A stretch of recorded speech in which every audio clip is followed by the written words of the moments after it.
देवियों और सज्जनों और प्यारे बच्चों, देखिए, युद्ध पहले जो था वो मैदान जंग में सीमाओं पर हुआ करता था।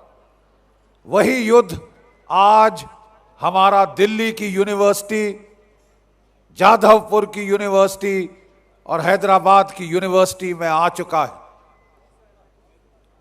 आपको जानकर हैरानी होगी कि बुरहान वानी के पहले नारे कश्मीर में नहीं लगे, वह नारे दिल्ली के हृदय के हार्ट में स्थित जवाहरलाल नेहरू यूनिवर्सिटी के कैंपस पे लगे।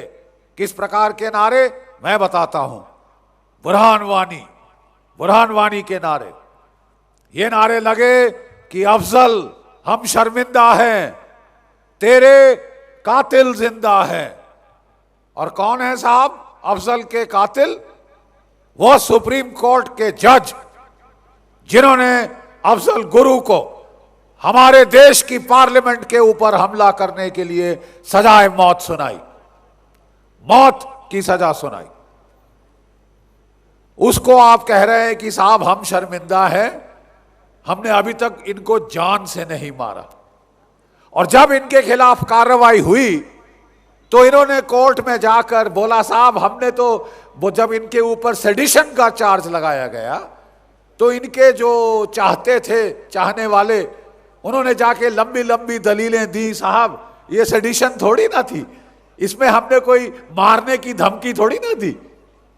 अरे यार, कम से कम जब इतनी दादागिरी दिखाते हो तो जब लफड़ पड़े तो झूठ मत बोलो ना। क्या मतलब है? अफजल हम शर्मिंदा हैं, तेरे कातिल जिंदा है। और कई लोग, एक तो हमारे कृष्ण कन्हैया थे, महाराज कृष्ण, जिन्होंने इस देश को ज्ञान दिया।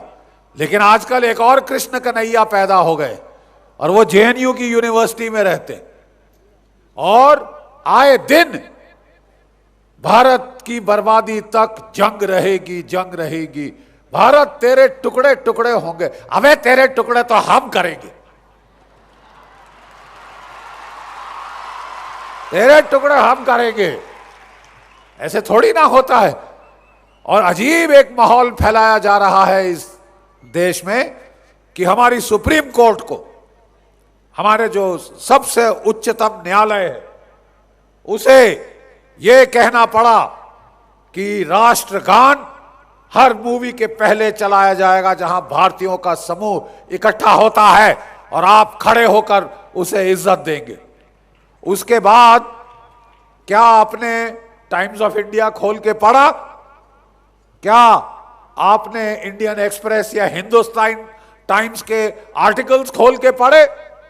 एक के बाद एक, ये क्या है, ये क्या अनर्थ हो रहा है, हमें खड़ा होने के लिए कहा जा रहा है। तुम खड़े हो जाओ, नहीं तो हम तुम्हारी टांगे तोड़ देंगे।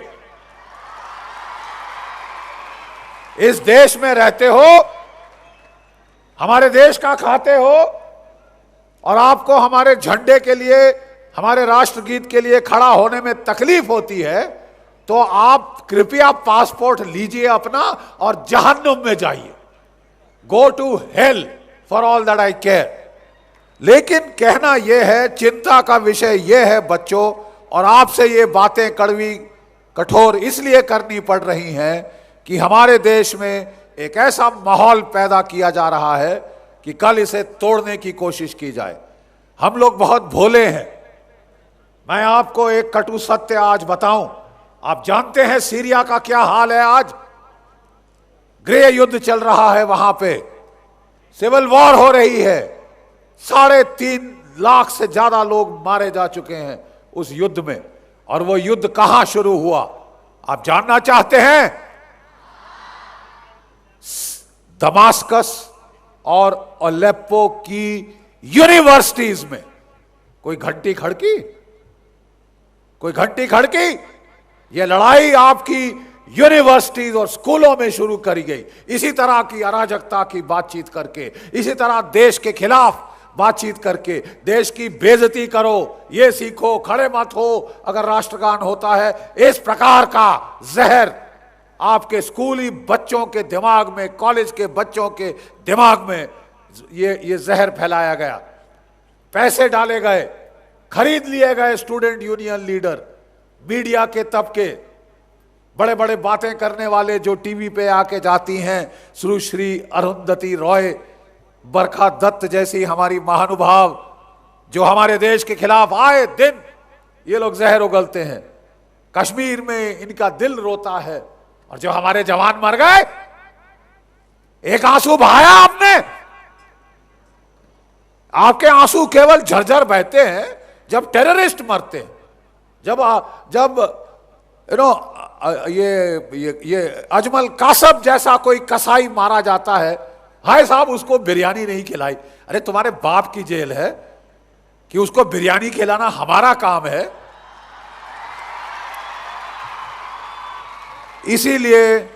इसीलिए बच्चों, आपसे ये पूछने का समय आया है कि ये सब क्यों हो रहा है। ये सब इसलिए हो रहा है कि हमारी शिक्षा प्रणाली में, हमारी शिक्षा पद्धति में वैल्यूज नाम की कोई चीज नहीं रह गई।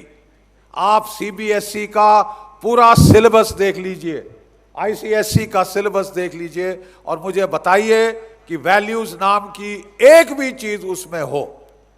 जब कांग्रेस के समय में शशि थरूर साहब ह्यूमन रिसोर्स मिनिस्टर थे, मैं उनके पास गया बतौर रिटायर्ड फौजी के, और मैंने उनसे गुजारिश की, साहब कि प्लीज बच्चों के सिलेबस में कुछ तो मूल्य डालिए।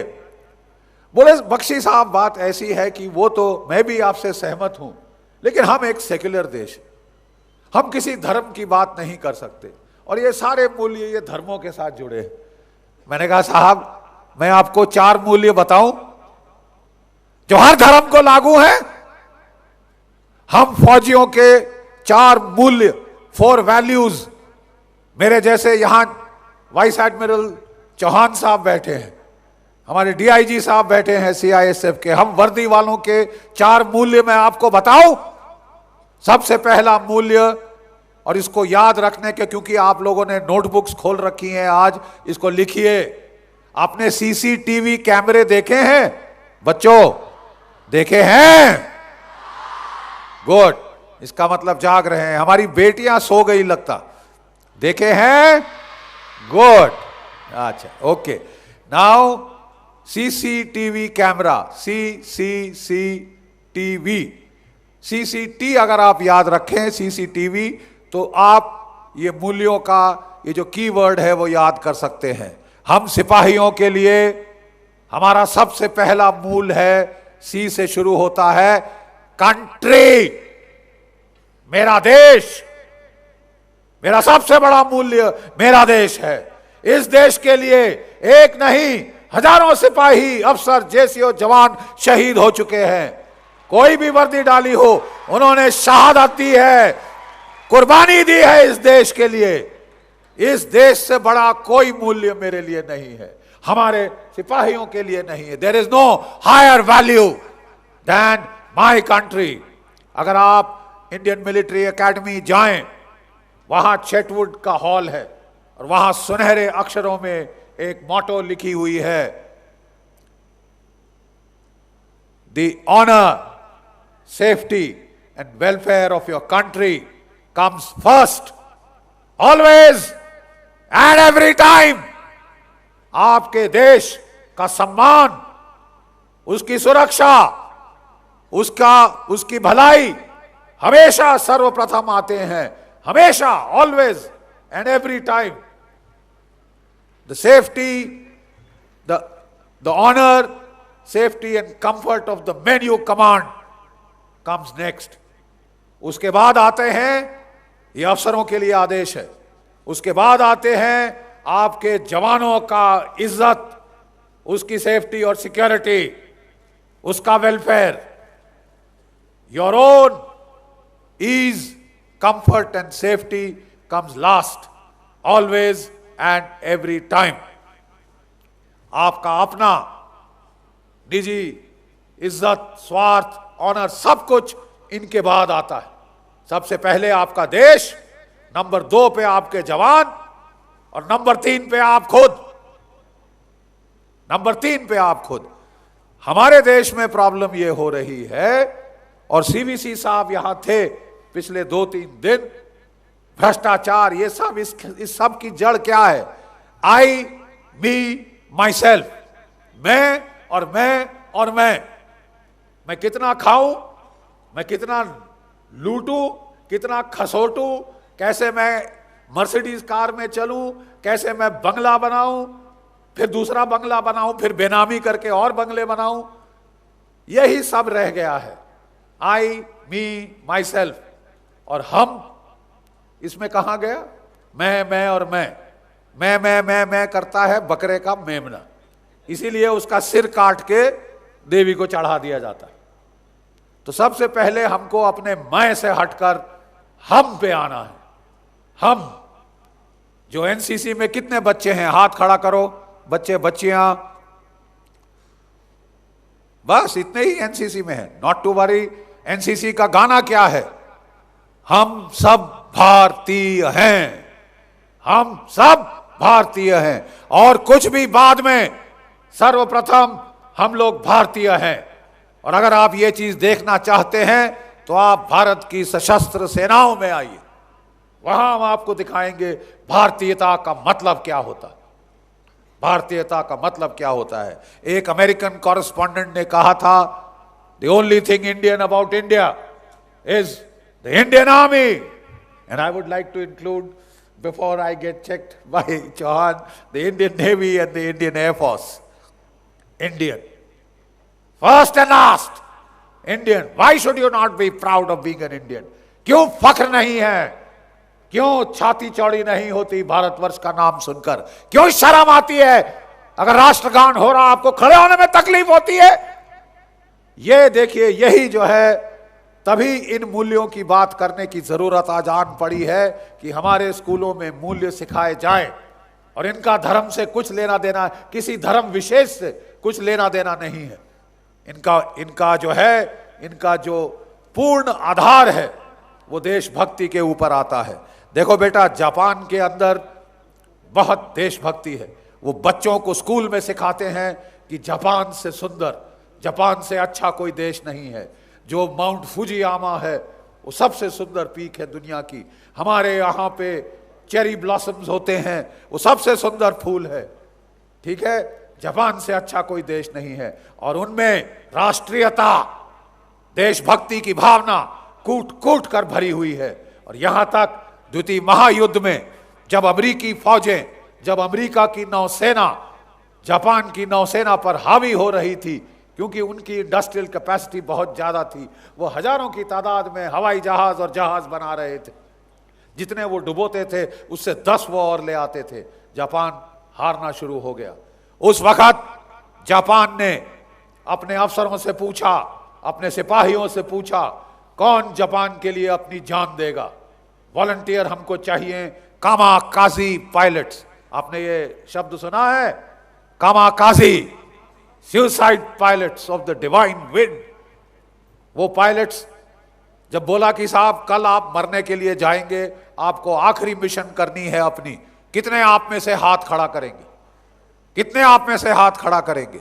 बहुत कम लोग। लेकिन वहां पे तांता लग गया, लोग सारे के सारे वॉलंटियर हो गए, हम मरना चाहते हैं अपने देश के लिए, हम जान देंगे अपने देश के लिए। और उन्होंने जिनको चुना तो बाकी सब लाइन लगा के कंप्लेंट करने पहुंच गए, साहब इसको क्यों चुना, मुझे क्यों नहीं चुना? आप देखते तो लगता कहीं प्रमोशन का झगड़ा हो रहा है। ये प्रमोशन की बात नहीं हो रही थी, कामाकाजी मिशन पे जाने की बात हो रही थी। तो जो लड़का चुना जाते थे उनको अपनी आखिरी रात एक अलग कैबिन में उनको दिया जाता था। यानी सबके साथ सोने के बजाय वो अकेला कैबिन में आता था, पूजा पाठ करता था। और फिर वो 17, 18, 19, 20 साल का लड़का आखिरी बार अपने माँ बाप को चिट्ठी लिखता था। ज्यादातर की शादी नहीं हुई थी, माँ बाप को चिट्ठी लिखता था।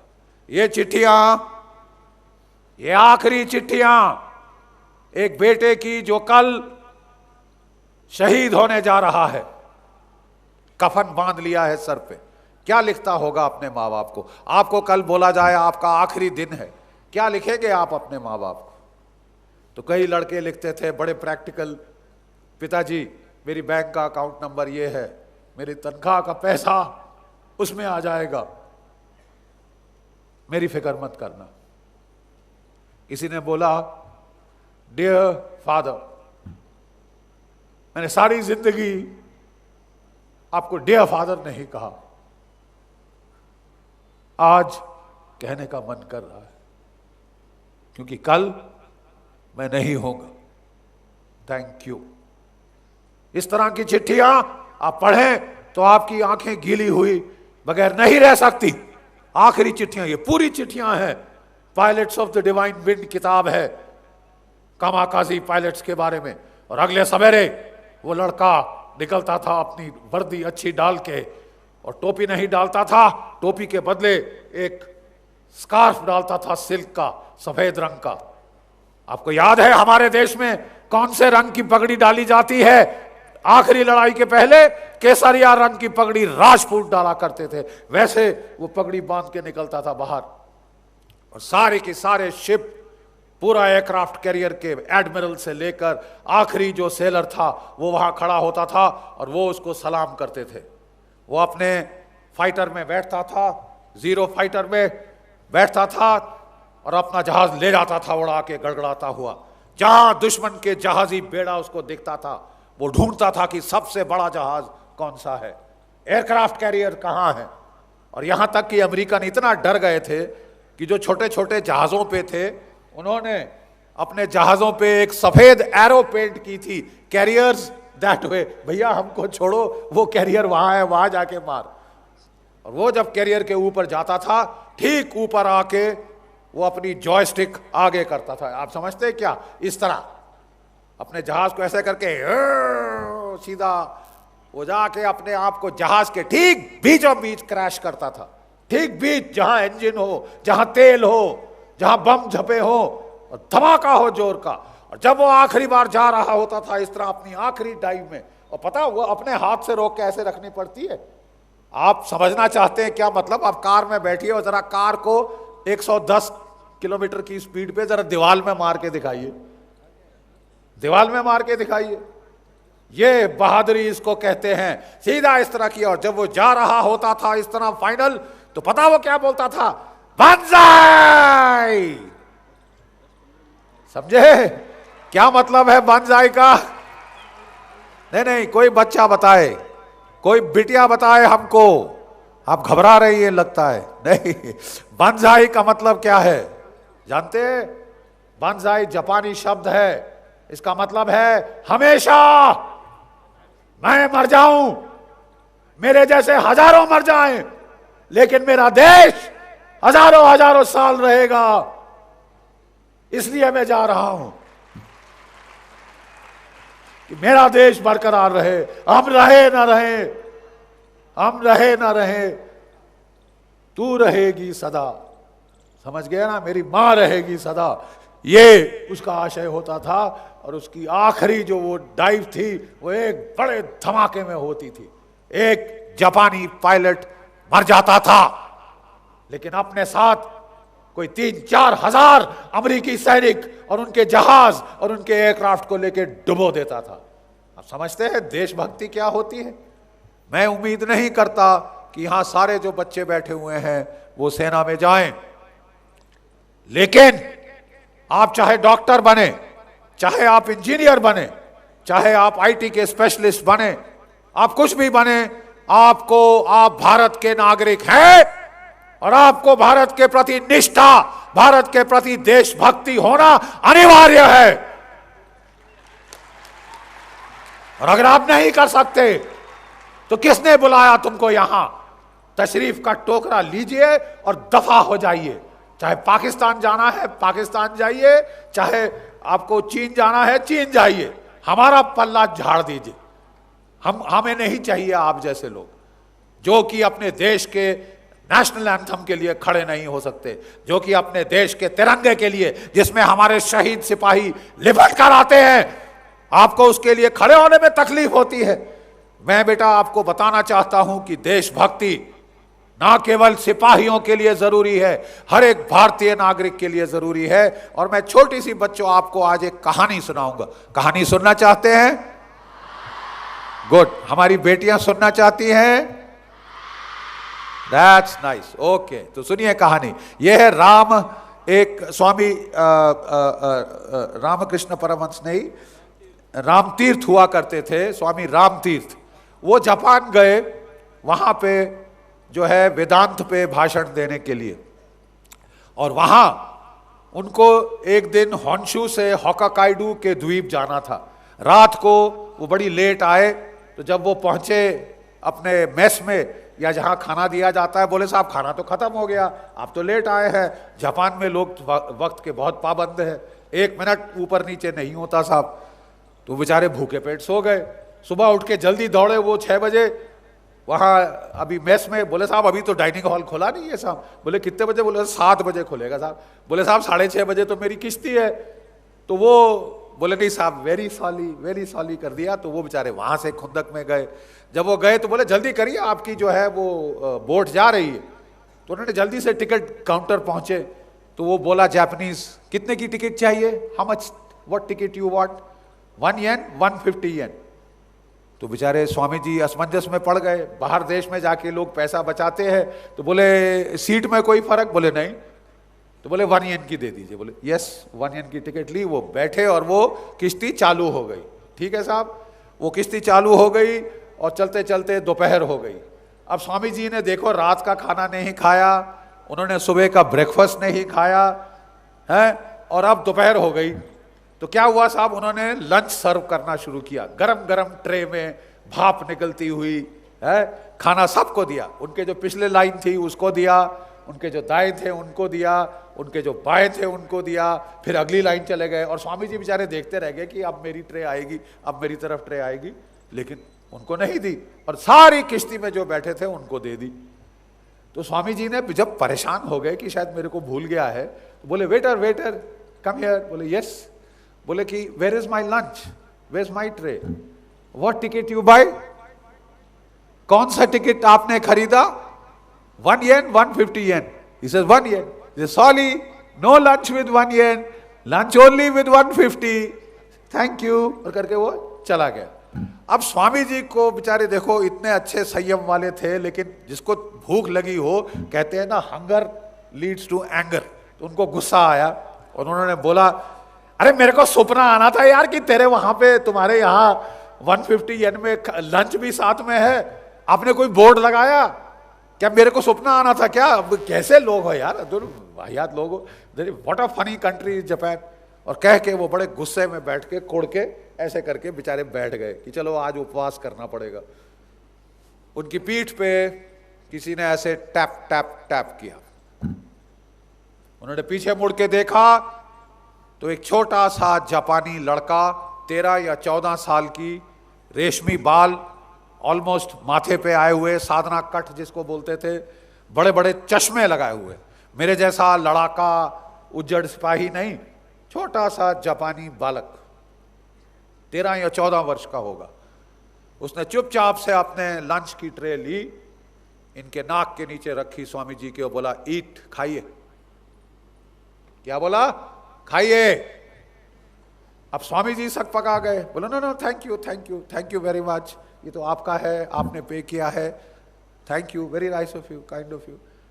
वो बैठ गए, फिर पीठ पे टैप टैप टैप टैप। वो फिर दे बेचारे घूम के पीछे देखा तो ये जापानी लड़का खड़ा हो गया था, उसका मुंह टमाटर जैसे लाल हो चुका था। समझ गए आप? दृश्य समझ गए ना?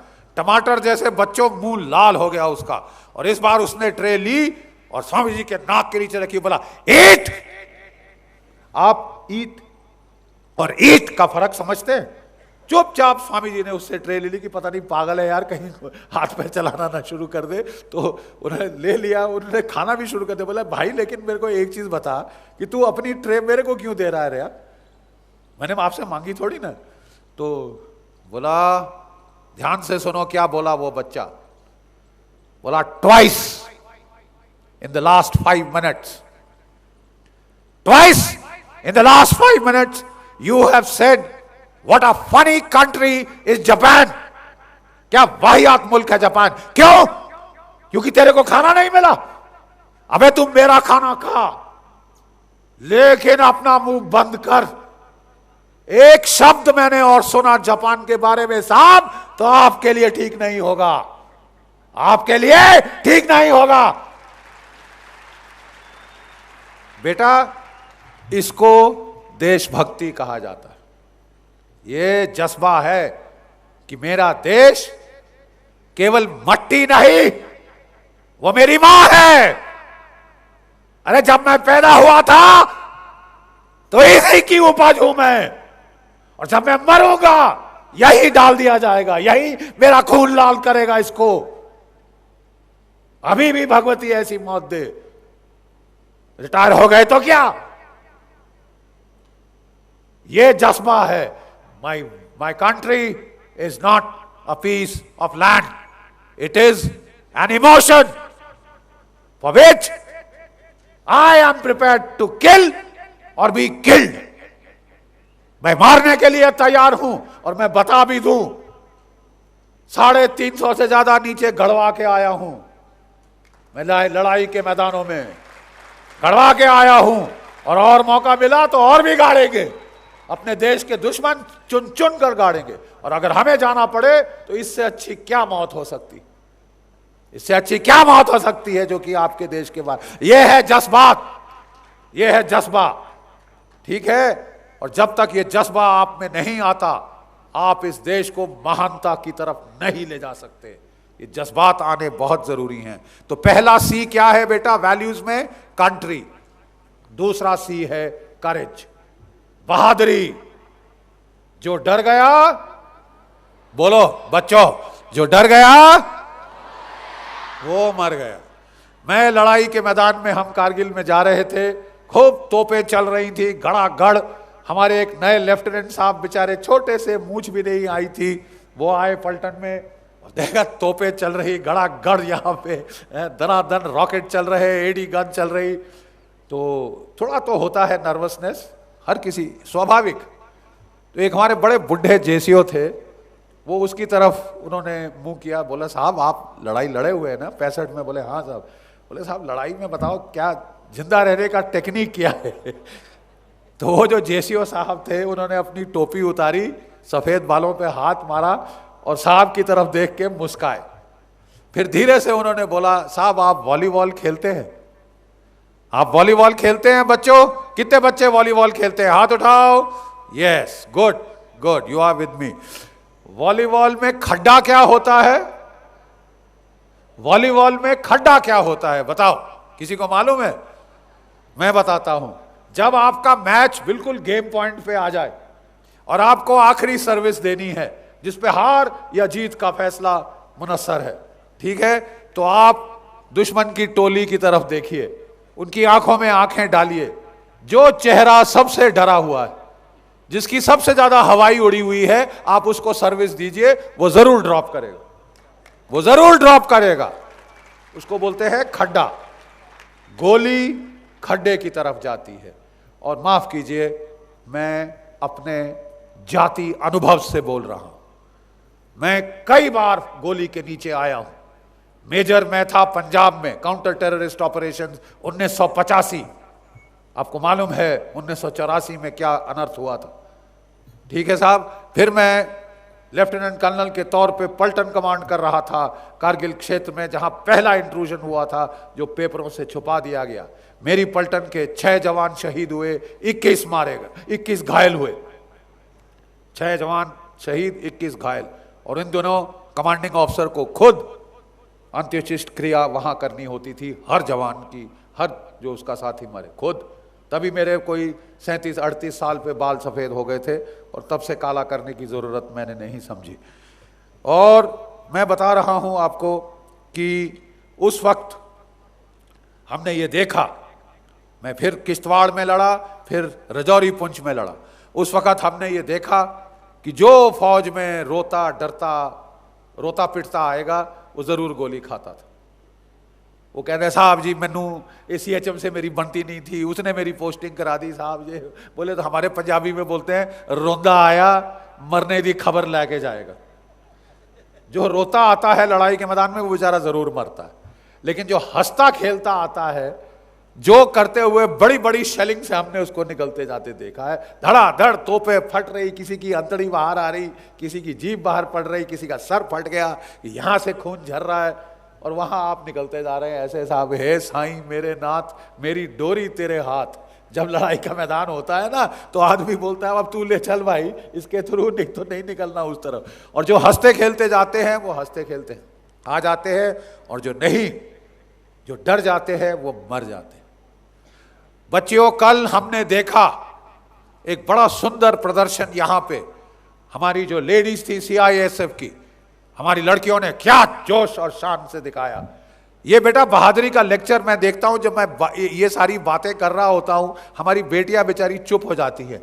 आपको चुप होने की जरूरत नहीं।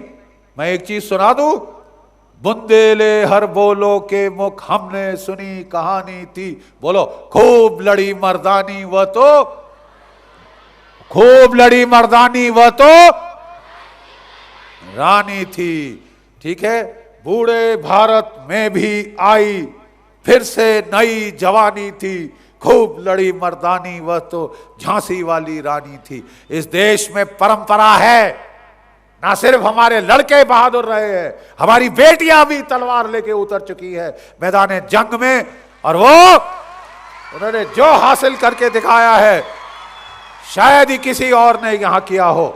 और कोई शक था किसी को तो कल हमारी बेटियों ने प्रदर्शन दिखाया है। और बेटियों, बच्चियों, मैं आपको कहता हूं, आजकल हम ऊल जलूल सुनते हैं, निर्भया कांड, ये कांड, वो कांड।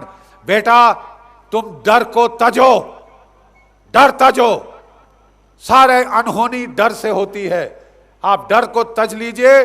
कल आपको बताया जा रहा था किस तरह दुपट्टे का इस्तेमाल किया जा सकता है, किस तरह पर्स का इस्तेमाल किया जा सकता है। आप अपने हाथ देखिए, आपके हाथों में नाखून है कि नहीं? और लड़कियों के नाखून तो अच्छे लंबे होते हैं। चाहे 6 फुट 5 इंच का बदमाश हो कोई, चाहे 6.5 फुट का हो, कितने भी फुट का हो, उसकी आंखें क्या लोहे की बनी होती हैं? अगर कोई बदतमीजी करता है, आप बाकी सारे तो आपको सिखाएंगी हमारी बेटियां सीआईएसएफ की, लेकिन कोई बदतमीजी करता, अपना हाथ सीधा करो और आंख में डालो, नाखून फर्स्ट। आप समझ रहे हैं? ये आप तभी कर सकते हैं जब आप डरेंगे नहीं। आपने कितना भी कराटे सीखा हो, आपने कितना भी ताइक्वांडो सीखा हो, अगर आप डर जाएं तो जो भी आपने सीखा है आप भूल जाएंगे। इसीलिए दुश्मन डर डालने की कोशिश करता है, इसीलिए डर पे हमको काबू पाना, डर पे काबू पाना है। हमारे सारे देवी देवताओं का एक हाथ इस मुद्रा में रहता है। ये कौन सी मुद्रा है? इसे अभयदान मुद्रा कहते हैं। तुम भय से मुक्त हो जाओ, आप भय से मुक्त हो जाए, आप सिकंदर बनेंगे, आप जीतेंगे। कोई मैदान, हर मैदान फतेह, हर मैदान फतेह होगी जिसका डर चला गया। देखो बच्चों, ये केवल सिपाहियों के लिए नहीं है। याद करो वो टाइम जब आपके माता पिता ने या बड़े भाई या बड़ी बहन ने आपको साइकिल चलाना सिखाया। याद है वो सीन? मैं याद दिलाता हूं। वो जाके किराए के दुकान से छोटा साइकिल लाया या छोटा साइकिल लाई, ताकि आप गिरो तो आपको चोट ना लगे, आप गिरो तो आपको चोट ना लगे। फिर आपको खुले मैदान में ले गए, पीछे से साइकिल पकड़ा, पेडल करो बेटा, पेडल पेडल पेडल, और फिर छोड़ दिया। ठीक है, तो आप ऐसे ऐसे ऐसे करते आप जा रहे हैं, और आपको क्या दिखा? पत्थर। क्या दिखा? पत्थर। और मन में क्या आया? पत्थर पत्थर पत्थर पत्थर, ढा। आप किसको हिट करोगे? उसी पत्थर को हिट करोगे। जो डर गया सो मर गया। अगर मौत का डर आएगा, मौत आएगी। अगर फेलियर का डर आया, आप इम्तिहान देने जा रहे हैं, आपके मन में डर बैठ गया, अगर मैं फेल हो गया तो मेरी मम्मी क्या कहेगी, मेरा पापा क्या बोलेगा, मेरे दोस्त हंसेंगे, मेरे टीचर पीठ मोड़ देंगे। आप क्यों सोचते हो कि आप फेल हो गए? आप ये क्यों नहीं सोचते मैं मेरिट लिस्ट में आऊंगा, क्या मजा आएगा, सब लोग ताली बजाएंगे? आप ये क्यों नहीं सोचते मैं if I want to reach the tree tops I must aim for the stars? आप सितारों की तरफ अपना निशाना लगाइए, आप पेड़ों के ऊपर तो पहुंच ही जाएंगे। ठीक है, ये भय, आपने बिजनेस शुरू करी और आपको डर लग गया, हे भगवान अगर ये बिजनेस फेल हो गई तो क्या होगा, ये कर्जे कौन चुकाएगा, ये घर भी गिरवी पे है, आपकी बिजनेस फेल होगी, जरूर होगी, क्योंकि आप डर गए। बेफिक्री से शेर की तरह बिजनेस करो, ईमानदारी से बिजनेस करो, फलेगी, बहुत आएगा, जरा धन, वहां पे धन की वर्षा हो जाएगी आपके ऊपर। तो कंट्री, करेज, हिम्मत, हिम्मते मर्द, आगे बोलो, हिम्मते मर्द मदद खुदा। आप हिम्मत करें, ऊपर से आती है मदद। ठीक है, ये बहुत जरूरी चीज है। तीसरी चीज है कंपैशन, दया। इस देश में हमारे जवानों को मैंने कभी किसी के साथ जो है गंदी हरकत करते नहीं देखा, किसी कैदी के चीथड़े उड़ाते नहीं देखा। पाकिस्तानी करते हैं, उन्होंने किया। सौरभ कालिया और उसके साथियों को जब एम्बुश किया तो उनके पूरे जिस्म के ऊपर सिगरेट के जलाने के निशान थे, वो सब हड्डियां तोड़ चुके थे, आंखें बाहर निकाल के लटक रही थी यहां गालों के ऊपर। जब हमने पूछा साहब ये लाश की हालत कैसी हुई, तो बोला साहब जंगली जानवर हैं। अबे जंगली जानवर ने नहीं किया, तुम जंगली जानवरों से बदतर हो, और तुम्हारे साथ वही करना चाहिए जो जंगली जानवर के साथ किया जाता है अगर वो पगला के आ जाए आपके क्षेत्र में। और जब सियार की मौत आती है तो वो शहर की तरफ दौड़ता है। आप समझ रहे हैं मेरा इशारा किसकी तरफ है? लेकिन मैं कहना चाहता हूं कि हमारे देश में दया की परंपरा है। जो कमजोर है उस पर कभी वार मत करो। अगर आपने ताइक्वांडो सीखी है, कराटे सीखी है, तो रक्षा करो उसकी जो कमजोर है, किसी के ऊपर वो मत करो। आप में दया होनी चाहिए, कंपैशन होना चाहिए, जैसे मदर टेरेसा में था। और आज क्रिसमस है, हमारे जो भी ईसाई भाई बहन हैं, आप सबको मेरी तरफ से मेरी क्रिसमस, मेरी Christmas. Thank you, thank you, thank you. Okay, और लास्ट वैल्यू जो मैं देना चाहता हूं वो है ट्रूथ, सत्य। देखिए साहब, लिखा है सत्येन तितिष्ठाय जगत, सत्य पृथ्वी का आधार है, इस संस्कृति का आधार सत्य है। सब करप्शन, सब झूठ, सब फरेब असत्य से आता है। मैंने इतना पैसा खर्चा किया रोड बनाने पे, इतना मैंने सरकार से लिया, और पहली बारिश आई तो रोड का तो खलियान बन गया, खड्डे ही खड्डे हो गए। क्यों ऐसा होता है? क्यों हमारे देश में रोड बनती है फिर उसके बाद पाइप लगानी शुरू करते, उखाड़ देते जानबूझ के, ताकि अगले साल फिर पैसा मिले। और वो सारा जो करप्शन है ये असत्य से आता है। अगर मैं झूठ बोलना बंद कर दूं तो मैं जो है कई करप्शन इस देश से सब चली जाएगी। एक वैल्यू अगर आप अपने जीवन में अनुसरण कर लें, और वो है सत्य की वैल्यू, सत्येन तितिष्ठाय जगत। और अगर आप अपने शेर, अपने देश के शेर देखें तो उनके नीचे क्या लिखा है? सत्यमेव, सत्यमेव। गुड, गुड, बहुत अच्छे। तो बेटा ये 4 वैल्यूज अगर आप गांठ लें, और मैंने उस वक्त पूछा शशि थरूर साहब से, साहब मैंने आपको 4 वैल्यूज गिनाई हैं, आप मुझे एक धर्म बता दीजिए दुनिया का जो इनको नहीं मानता या इनकी बरखिलाफी होती है। देश, हिम्मत, दया और सत्य, ये वैल्यूज अगर हम अपने बच्चों को सिखाएं। प्रॉब्लम यह है कि हमारे आजकल जो है न्यूक्लियर फैमिली शुरू हो गई है, बच्चे माँ बाप के साथ नहीं रहना चाहते। मेरा बेटा और बहू हमारे साथ रह रहे, और हमें पूरा समय जो नहीं मिला सर्विस में अपने पोता पोती से खेलने का, वो आज मिल रहा है। और हम उसे, कभी मेरी जो धर्मपत्नी है वो उन्हें कोई अच्छी बातें बताती है, कभी हवन कराते हैं, हवन में बिठाते हैं, गायत्री मंत्र पढ़वा के बोलने को बोलते हैं, राष्ट्रगान बोलने को कहते हैं, और फिर उनको खिलौना मिलता है जब वो बोलते हैं। तो ये दादा दादी करते हैं। ये जॉइंट फैमिली में होता था। वैल्यूज दादा दादी दिया करते थे, क्योंकि माँ बाप बिजी होते हैं रोटी कमाने में, ठीक है। तो वो जो न्यूक्लियर फैमिली आई, बाप भी काम करता, माँ भी काम करती, शाम को थक के आते हैं और टीवी के सामने बैठ जाते हैं। तो फिर कौन मूल्य सिखाएगा? वो सोचते हैं मूल्य सिखाएगा स्कूल। और स्कूल में मैंने जैसे बताया, आप प्लीज एक शब्द बताइए जिसमें कि मूल्य लिखे हैं। मूल्य बताए जाते हैं बच्चों को। सच बोलना, सत्यम उवाच, ये कहीं सिखाते हैं स्कूल में? नहीं सिखाते तो क्यों नहीं सिखाते? और मैं बताऊं, यहां सारे टीचर बैठे हैं। बेटा बच्चियों, आपसे अच्छा ज्यादा किस्मत वाला कोई है नहीं। आप भारत के निर्माता हो। और एक था सुभाष चंद्र बोस, जिनकी तस्वीर यहां पे है। किसने बनाया सुभाष चंद्र को? बेनी माधव का नाम सुना है? उसका टीचर था, क्लास टीचर। उसने भरी उसमें ये देश भक्ति की ज्वाला। आप जो है ये ज्वाला इनमें भरे तो ये देश देखिए कहां से कहां जाता है। और values are not taught, values are caught, पकड़ी जाती है। वैल्यू जैसे अगर मेरे को जुकाम लगा है, आपको जुकाम लगेगा। मेरे में देशभक्ति का दिया जल रहा है, आपकी लौ भी फड़फड़ा उठेगी अगर आप 10 फुट भी पास आओ, 10 फुट भी पास आओ। ठीक है साहब, दिया ही जलता, दिया ही दिए को जलाता है। आप अंधकार को मत कोसिए, आप अंधकार को मत कोसिए, आप केवल एक दिया जलाइए। Don't curse the darkness, light a candle. एक दिया जलाइए और दिए से दिए जलेगा। ऐसी रोशनी इस भारतवर्ष में होगी, ऐसी रोशनी इस आर्यवर्त में होगी कि पूरी दुनिया देखकर चौंकेगी।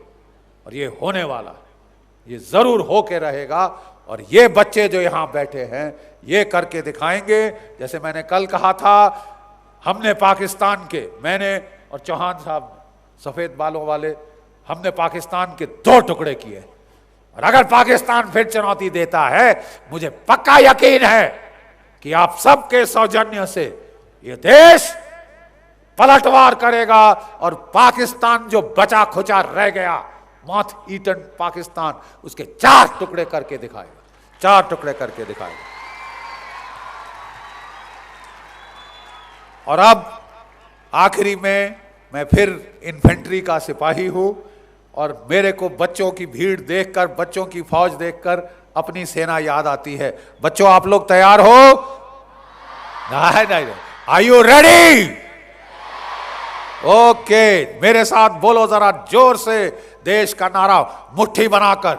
ऐसे ऐसे हाथ नहीं चाहिए मेरे को, नहीं तो ऐसे हाथ मारो तो टूट जाता। ऐसा, जय हिंद।